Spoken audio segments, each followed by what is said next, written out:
थोड़ा पीछे हो जाइए।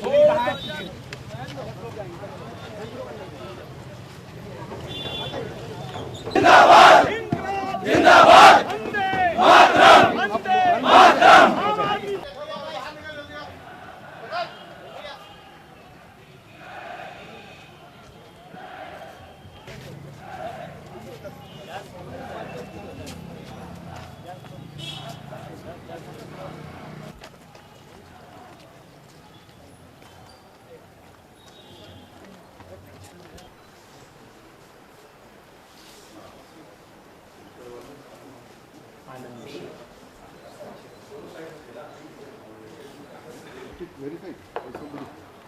पर आप इसको वेरीफाई कर लें, वहाँ पर कुछ जानकारी है मतदाता सूची वगैरह की, अगर वेरीफाई करके हो जाए यही हो जाए वहाँ से आप लोगों को बता देंगे थोड़ा वेरीफाई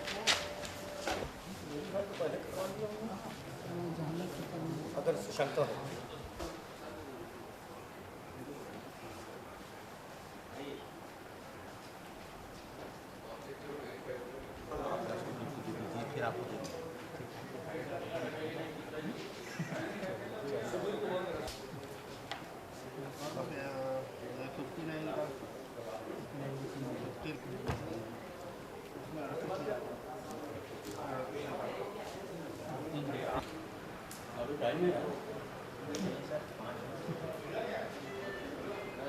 भाई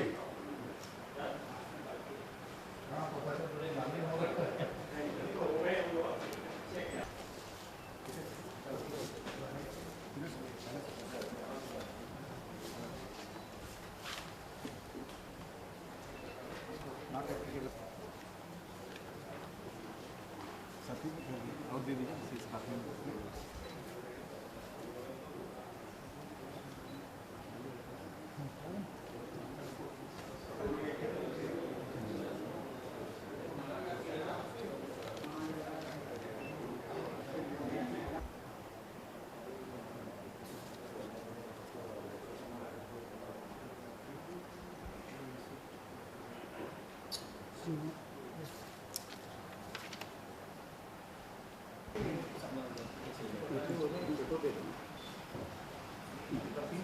कितना सेट जमा करना है?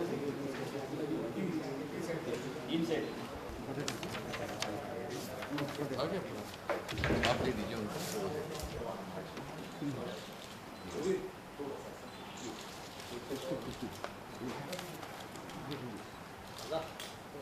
वोटर लिस्ट का रखे हो क्या?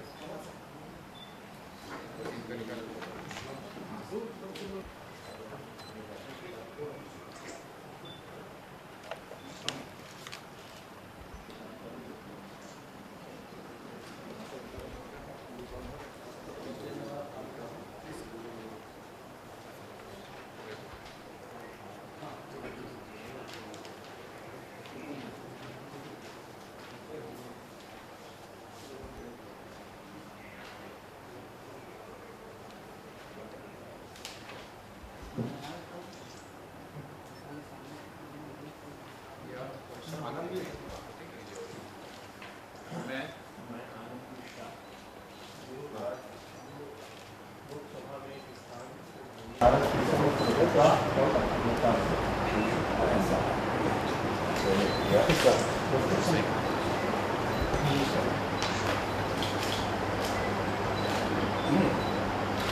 सोचते हैं इसमें लोकसभा में क्या स्थिति रहेगी और क्या मुद्दे लेकर आप आए? लोकसभा की स्थिति तो ये है कि हम चुनाव जीतेंगे, नंबर 1। नंबर 2, मुद्दे जो हैं जो अरविंद केजरीवाल जी ने इस देश को दिया है कि भ्रष्टाचार मुक्त देश और लोकतांत्रिक व्यवस्था में सबसे बड़ी जो परेशानियां हो रही हैं वो भ्रष्टाचार के कारण हो रही हैं और भ्रष्टाचार के साथ ही अन्याय पनपता है और असमानता पनपती है। तो ये असमानता के खिलाफ, अन्याय के खिलाफ और आपके भ्रष्टाचार के खिलाफ यही मुद्दे हैं। साथ ही साथ किसानों की उपेक्षा का प्रश्न, खेती की उपेक्षा का प्रश्न और जिस तरह से खेती का शोषण हो रहा है, जिस तरह से खेती के पानी काट के उद्योगों को दिए जा रहे हैं, जिस तरह से प्राकृतिक संसाधन का लूट की जा रही है यहाँ पर, और आम जनता गरीब हो रही है, और संसाधन जो है उसको बेच करके कुछ लोगों की संपदा बढ़ती चली जा रही, विषमता बढ़ रही है।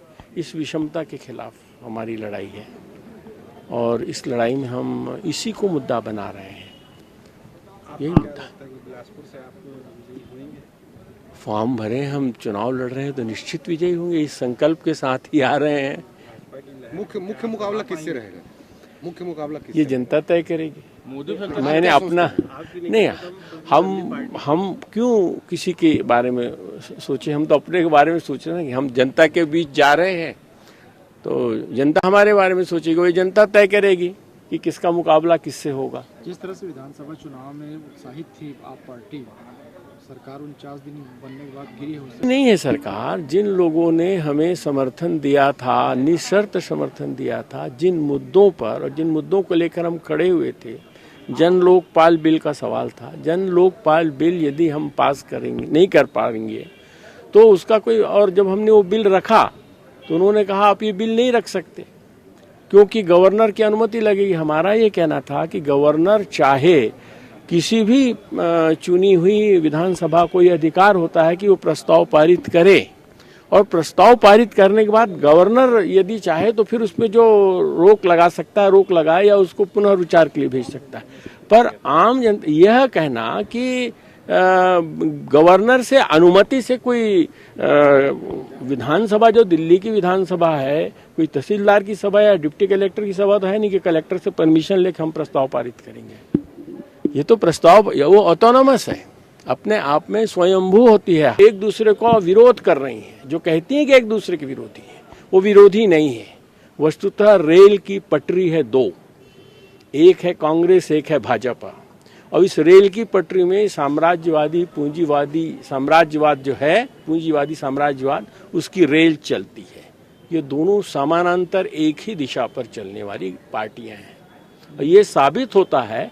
ये निश्चित जनता से हम आह्वान करेंगे कि जब तक केजरीवाल जी आएंगे क्या प्रचार के लिए? पीछे पड़े हुए हैं।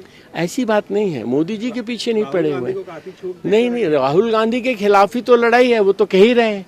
व्यवस्था परिवर्तन जब होगा, देखिए आप किसी चीज को प्रस्तावित हम करते हैं और आप किस चीज को आगे ले जाते हैं। हमने कहा दोनों हैं, हम तो कह रहे हैं ना आपसे कि हम तो दोनों को समान दूरी पर मानते हैं, और इसीलिए उन्होंने कहा कि चाहे कांग्रेस और भाजपा, हमारे लिए दोनों समान रूप से उत्तरदायी है। इस देश में जो अभी जो परिस्थिति बन रही है, इसके लिए दोनों पार्टियां समान रूप से उत्तरदायी हैं।